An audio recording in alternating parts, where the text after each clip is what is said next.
सूर्य का संक्रमण, उत्तरायण, दक्षिणायन ऋतु और 12 संक्रांति।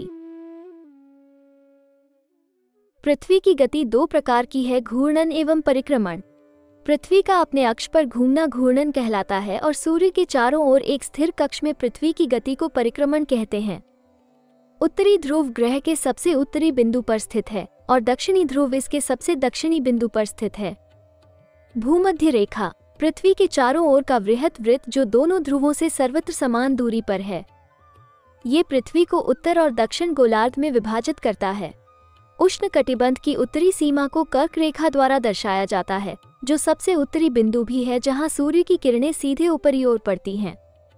और उष्णकटिबंध की दक्षिणी सीमा मकर रेखा से निरूपित होती है, जो सबसे दक्षिणी बिंदु भी है। पृथ्वी के उत्तरी और दक्षिणी ध्रुवों को जोड़ने वाली एक काल्पनिक रेखा को इसकी अक्ष के रूप में जाना जाता है। ये पृथ्वी के कक्षीय समतल से एक 66.5 डिग्री का कोण बनाती है। पृथ्वी पर वो वृत्त जो दिन तथा रात को विभाजित करता है उसे प्रदीप्ति वृत्त कहते हैं। अपनी धुरी के झुकाव के कारण ही पृथ्वी पर ऋतुएं होती हैं। चूंकि पृथ्वी की धुरी हमेशा एक ही दिशा में इंगित करती है, इसलिए वर्ष के अलग अलग समय में सूर्य की किरणें ग्रह के विभिन्न हिस्सों की ओर निर्देशित होती हैं।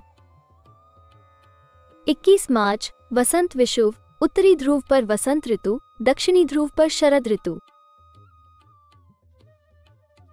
21 जून उत्तरायणांत या ग्रीष्म संक्रांति, उत्तरी गोलार्ध पर ग्रीष्म ऋतु, दक्षिणी गोलार्ध पर शीत ऋतु। उत्तरी ध्रुव पर वर्ष का सबसे बड़ा दिन और दक्षिणी ध्रुव पर सबसे छोटा दिन होता है।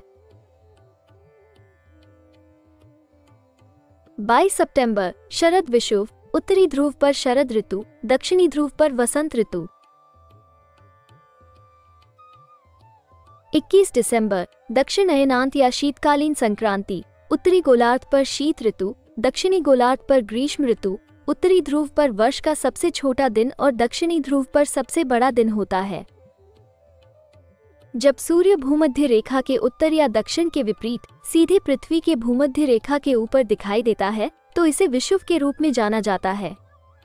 इस दिन उत्तरी और दक्षिणी गोलार्ध में दिन और रात का समय बराबर होता है।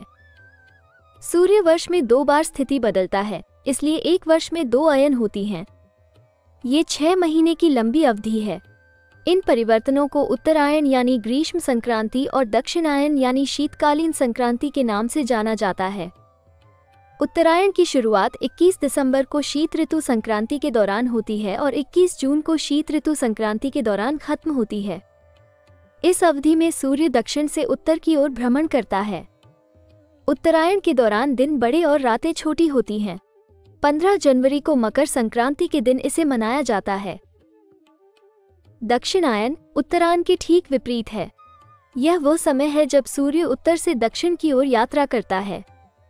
यह 21 जून को शीत संक्रांति के दौरान शुरू होती है और 21 दिसंबर को शीत संक्रांति के दौरान खत्म होती है। संक्रांति का अर्थ है सूर्य का एक तारामंडल से दूसरी तारामंडल में स्थानांतरण। एक वर्ष में 12 तारामंडल होते हैं, इसलिए हिंदू कैलेंडर में एक वर्ष में कुल 12 संक्रांतियां होती हैं।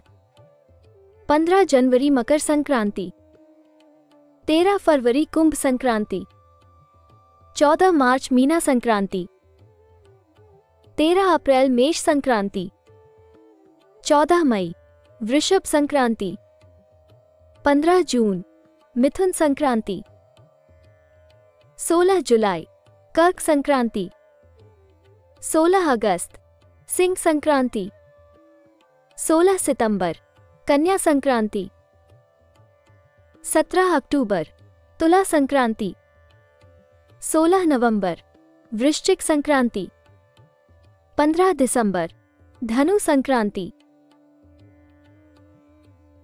सभी 12 संक्रांतियों को 4 श्रेणियों में विभाजित किया जा सकता है। अयनी संक्रांति, विषुव संपात संक्रांति, विष्णुपदी संक्रांति, षडशिति मुखी संक्रांति। अयनी संक्रांति, मकर संक्रांति और कर्क संक्रांति 2 अयन संक्रांति हैं जिन्हें क्रमशः उत्तरायण संक्रांति और दक्षिणायन संक्रांति के नाम से भी जाना जाता है। ये वैचारिक रूप से हिंदू कैलेंडर में शीतकालीन संक्रांति और ग्रीष्म संक्रांति के बराबर हैं। विषुव संपात संक्रांति। मेष संक्रांति और तुला संक्रांति दो विषुव संक्रांति हैं जिन्हें क्रमशः वसंत संपत और शरद संपत के नाम से भी जाना जाता है। ये अवधारणात्मक रूप से हिंदू कैलेंडर में वसंत विषुव और शरद विषुव के समकक्ष हैं। विष्णुपदी संक्रांति, सिंह संक्रांति, कुंभ संक्रांति, वृषभ संक्रांति और वृश्चिक संक्रांति। षडशिति मुखी संक्रांति, मीन संक्रांति, कन्या संक्रांति, मिथुन संक्रांति और धनु संक्रांति। एक हिंदू वर्ष में 12 संक्रांतियों के साथ 6 ऋतुएं होती हैं। वसंत ऋतु, चैत्र और वैशाख। वसंत ऋतु वर्ष की एक ऋतु है जिसमें वातावरण का तापमान प्रायः सुखद रहता है। इस ऋतु की विशेषता है मौसम का संतुलित होना, फूलों का खिलना, पौधों का हरा भरा होना और बर्फ का पिघलना। यह एक संतुलित मौसम है। इस मौसम में चारों ओर हरियाली होती है, पेड़ों पर नए पत्ते उगते हैं। ग्रीष्म ऋतु, ज्येष्ठ और आषाढ़। ग्रीष्म ऋतु में सूर्य की किरणें इतनी तेज होती हैं कि प्रातःकाल में भी उन्हें सहन करना सरल नहीं होता। सूर्य के पृथ्वी पर सीधी पड़ने पर यह ऋतु उत्पन्न होती है। इस ऋतु में प्रायः भारत के सभी स्थानों का तापमान बढ़ जाता है। वर्षा ऋतु, श्रावण और भाद्रपद। वर्षा ऋतु वर्ष का वह समय होता है जब किसी क्षेत्र की अधिकांश औसत वार्षिक वर्षा होती है। आमतौर पर मौसम कम से कम 1 महीने तक रहता है। इस मौसम में गर्मी के साथ साथ वर्षा होती है, जिसके कारण वातावरण शुष्क हो जाती है। शरद ऋतु, अश्विन और कार्तिक। शरद ऋतु में वर्षा थम जाती है, मौसम सुहावना हो जाता है। दिन सामान्य तो रात्रि में ठंडक रहती है। शरद को मनोहारी और स्वस्थ ऋतु मानते हैं। हेमंत ऋतु, मार्गशीर्ष और पौष। हेमंत ऋतु का आगमन को शीत की शुरुआत कहा जाता है। वातावरण तापमान में गिरावट होती है और शीत की ओर बती है। शिशिर ऋतु, माघ और फाल्गुन। शीत ऋतु अथवा शिशिर ऋतु वर्ष की एक ऋतु है जिसमें वातावरण का तापमान प्रायः निम्न रहता है। ऐसी और रोचक वीडियो के लिए सब्सक्राइब करें।